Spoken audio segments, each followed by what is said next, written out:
The Raven by Edgar Allan Poe is the poem that I have chosen to focus on for my Spooktober poetry this year.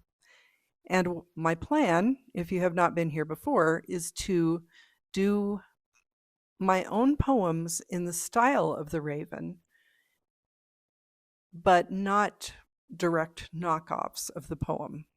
So I'm going to be studying the meter and the rhyme and the aura, I guess, that Edgar Allan Poe put into this piece that he wrote in 1845. So I thought one of the best ways to get started would be to reread the poem. And I think I will reread it to you if you don't mind, so that I can work on the tempo.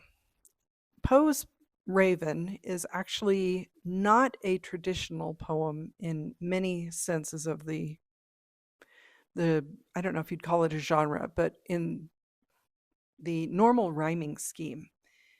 And I think he did that as a means of throwing people off when they were reading it to make them feel a little bit uneasy, because the whole idea of the raven is that feeling of unease, as is common to so many of Poe's poems. So if you will excuse me, if you will indulge me for a few moments, I will now read The Raven. Once upon a midnight dreary, while I pondered, weak and weary, over many a quaint and curious volume of forgotten lore, while I nodded, nearly napping, suddenly there came a tapping, as of someone gently rapping at my chamber door. "'Tis some visitor," I muttered, tapping at my chamber door. "Only this, and nothing more." Ah, distinctly I remember, it was in the bleak December, and each separate dying ember wrought its ghost upon the floor. Eagerly I wished the morrow, vainly I had sought to borrow from my books surcease of sorrow, sorrow from the lost Lenore, for the rare and radiant maiden whom the angels Lenore, nameless here for evermore.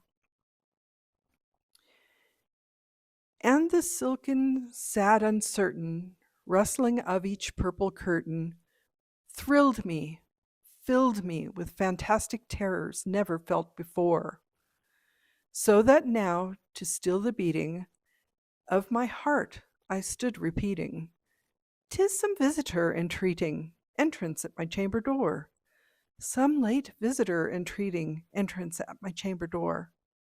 This it is, and nothing more." Presently my soul grew stronger, hesitating then no longer. "Sir," said I, "or madam, truly, your forgiveness I implore. But the fact is I was napping, and so gently you came rapping, and so faintly you came tapping at my chamber door, that I scarce was sure I heard you." Here I opened wide the door. Darkness there, and nothing more. Deep into that darkness peering, long I stood there, wondering, fearing, doubting, dreaming dreams no mortals ever dared to dream before. But the silence was unbroken, and the stillness gave no token, and the only word there spoken was the whispered word, "Lenore." This I whispered, and an echo murmured back the word, "Lenore." Merely this, and nothing more. Back into the chamber turning, all my soul within me burning, soon again I heard a tapping, something louder than before. "Surely," said I, "surely that is something at my window lattice. Let me see then what thereat is, and this mystery explore. Let my heart be still a moment, and this mystery explore. 'Tis the wind, and nothing more."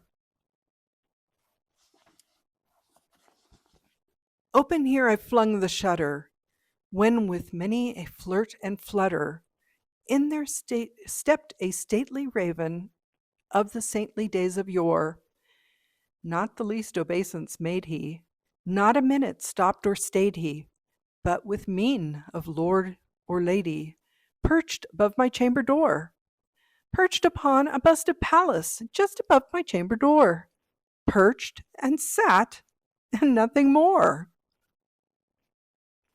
Then this ebony bird beguiling my sad fancy into smiling, by the grave and stern decorum of the countenance it wore, though thy crest be shorn and shaven, thou, I said, sure art no craven, ghastly, grim, and ancient raven, wandering from the nightly shore. Tell me what thy lordly name is on the night's Plutonian shore. Quoth the raven, Nevermore. Much I marvelled this ungainly fowl to hear discourse so plainly, though its answer little meaning, little relevancy bore. For we cannot help agreeing that no living human being ever yet was blessed with seeing bird above his chamber door, bird or beast upon the sculptured bust above his chamber door, with such name as Nevermore. But the raven sitting lonely on that placid bust spoke only that one word, as if his soul in that one word he did outpour. Nothing farther than he uttered, not a feather than he fluttered, till I scarcely more than muttered, Other friends have flown before. On the morrow he will leave me, as my hopes have flown before. Then the bird said, Nevermore. Startled at the stillness, broken by reply so aptly spoken, Doubtless, said I, what it utters is its only stock and store, caught from some unhappy master, whom unmerciful disaster followed fast and followed faster, till his songs one burden bore, till the dirges of his hope that melancholy burden bore, of never, nevermore. But the raven still beguiling all my sad soul into smiling, straight I wheeled a cushioned seat in front of bird and bust and door. Then upon the velvet sinking, I betook myself to linking fancy unto fancy, thinking what this ominous bird of yore, what this grim, ungainly, ghastly, gaunt, and ominous bird of yore meant in croaking nevermore. This I sat engaged in guessing, but no syllable expressing, to the fowl whose fiery eyes now burned into my bosom's core. This and more I sat divining, with my head at ease reclining, on the cushion's velvet lining that the lamplight gloated o'er, but whose velvet lining with the lamplight gloating o'er she shall press, nevermore. Then methought the air grew denser, perfumed from an unseen censer, swung by seraphim whose footfalls tinkled on the tufted floor. Wretch, I cried, thy God hath lent thee, by these angels he hath sent thee, respite, respite, and nepenthe from thy memories of Lenore. Quaff, oh quaff this kind repenthe, and forget this lost Lenore. Quoth the raven, Nevermore. Prophet, said I, thing of evil, prophet still of bird or devil, whether tempter sent, or whether tempest tossed thee here ashore, desolate yet all undaunted, on this desert land enchanted, on this home by horror haunted, tell me truly I implore, is there balm in Gilead? Tell me, I implore. Quoth the raven, Nevermore. Prophet, said I, thing of evil, prophet still, if bird or devil, by that heaven that bends above us, by that God we both adore, tell this soul with sorrow laden, if within the distant Aidenn, it shall clasp a sainted maiden, whom the angels name Lenore, clasp a rare and radiant maiden, whom the angels name Lenore. Quoth the raven, Nevermore. Be that word our sign of parting, bird or fiend, I shrieked, upstarting. Get thee back into the tempest and the night's Plutonian shore. Leave no black plume as a token of that lie thou soul hath spoken. Leave my loneliness unbroken. Quit the bust above my door. Take thy beak from out my heart, and take thy form from off my door. Quoth the raven, nevermore. And the raven, never flitting, still is sitting, on the pallid bust of Pallas just above my chamber door. And his eyes have all the seeming of a demon's hat that's dreaming, and the lamplight o'er him streaming throws his shadow on the floor, and my soul from out that shadow that lies floating on the floor shall be lifted nevermore. I'm sure you get that feeling of uneasiness because there are definitely parts of that poem where the rhythm changes, and it is a poem that I really enjoy. I love the word usage. I love the use of the raven as the symbol because we do have a lot of crows in my neighborhood. I don't know that we see ravens around here very often, and there is a very distinct difference. Ravens are larger and they have a much more prominent curved beak than crows do. But both crows and ravens seem to have the same kind of intelligence that's a little difficult for humans to understand, I think. I've been reading that if you befriend a crow, then the crow will befriend you in return. And I wonder if the same is true of ravens, but I don't know. So having the raven come into his room while he is sitting there mourning for his lost Lenore, he's reading a book and falling asleep. And I'm sure he must be feeling as though maybe he is on that precipice, just about to drop off into sleep. And maybe he's dreaming the whole thing. Maybe this isn't really happening, but we can't really be sure because Poe is very good at creating an atmosphere where it seems like things are just a little bit off from what you would expect them to be. He does this in The Telltale Heart. He does this in The Cask of Amontillado. And it is something I actually tried to do in my own writing in my Restless Spirit series, where people are experiencing things around them and they're not sure if it's something they're imagining or if something otherworldly is happening to them. So the reason I have chosen the Raven for my Spooktober poem this year is because I love it so much. I enjoy the complicated use of meter, and I am still thinking about how it plays out over the course of the poem and trying to figure out how I can take my own thoughts and put them on the page in such a way as to emulate Mr. Poe. So that is my challenge to myself for October. I will be getting those poems done here very soon. I hope to have them done by the middle of August, maybe late August at the absolute latest time, because I do want to put out a little chapbook of poetry to go along with my Spooktober videos. But I hope you've enjoyed my rereading of The Raven. I have been practicing over time, even though I don't feel that it's as smooth as it could be. There are some words in the poem that are not in common usage anymore, and they can be a little difficult not to trip over them, as you may have been able to tell. But I hope that if you are not yet a fan of Edgar Allan Poe, that you go and read some of his works. They are readily available everywhere. You can find them easily online.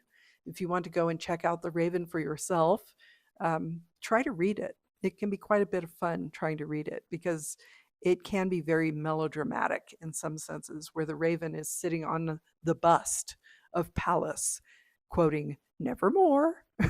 I can just imagine that in my mind's eye. And that's what I'm hoping to evoke in readers of my poems when I finally do get them down on my trusty typewriter here. So I just thought today I would think a little bit more about the Raven because I really didn't have much else in mind for my video. And it is good for me to continue working toward my goals for this year, as I am just by recording this video, by posting it. I'm still keeping up my daily posts. Really, my mind was a blank page today, and so I had my essential Edgar Allan Poe sitting here on the desk and thought I would just reread The Raven. And I'm also trying to trick myself into thinking that we're getting into fall and the temperatures are not as hot as they are today, because we are definitely in the mid to upper 90s, hovering around 100 degrees. It's pretty warm. I'm down in my basement because it's cooler and because I've set up my little spooky area down here while I work on my Spooktober poems. I'm also working on the book that JT and I are co-writing. I am proofreading Battleborn Bride, and I really need to get the cover for that so that I can get the book published and get my copies.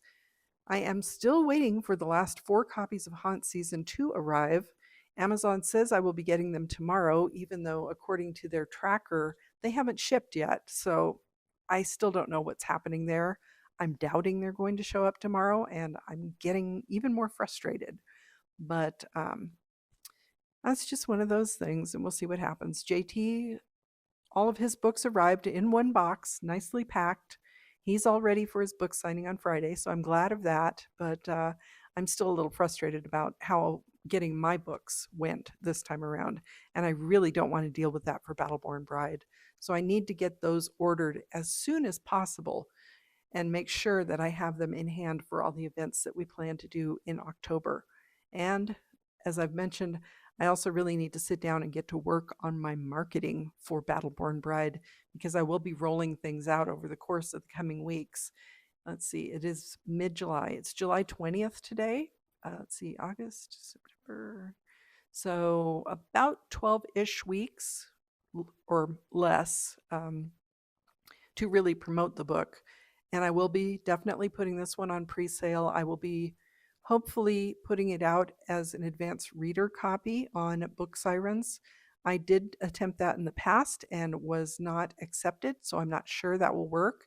If it doesn't, I'm going to have to see if I can find an alternate way to get advanced review readers, because I would like to hopefully get a few reviews before the book is officially published on October 31st, 2026. So, as you can tell, even though my mind was a blank page today, there's still a lot going on, and I really can't afford to just sit around staring at things trying to figure out what to do next. So that's why I decided picking up The Raven would be a good idea. Reading it again, I will probably reread it another time or two, not recording it, before I actually settle down and start writing my own poems in that style. And I have to actually clarify the thoughts that I want to explore with my poems this year. So there will be 31 poems throughout the month of October.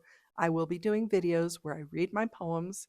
I may even go to some local open mic nights. I think we have one a month here in Carson City, and I might read some of my poems there just to get a sense of what people think of them. So lots and lots of plans for the coming weeks and months. So I hope if you are new here that you will stick around, that you will subscribe to the channel. I post daily throughout the course of 2026. I'm not sure how next year will go, but I will definitely be posting daily for the rest of the year unless something major happens. And I will take you along as I'm doing my writing and publishing and editing and marketing and poetry and all of the things, book events, um, America's Favorite Couple contest, that's still going. We still have, I think, 3 days for this round, and we are still sitting at number 5. So it looks like we may make it to the next round. I will again put the link down below just in case you're willing to vote for us. You can vote for free once every 24 hours, and you need Facebook to verify that you're a real person. Or if you would prefer to donate, you may do that as well, or you don't have to vote at all. That's fine. But we are just having fun with that contest, and we're going to see how far we can get. So I think I need to get back to my other projects for the day now that I've done my Raven reading. And again, I hope you enjoyed it. I hope you're having a wonderful day. And I hope that this coming week is a good one for you. And I look forward to speaking with you again tomorrow. I'm Cassidy Carson, and this is The Life of a Writer. Take care.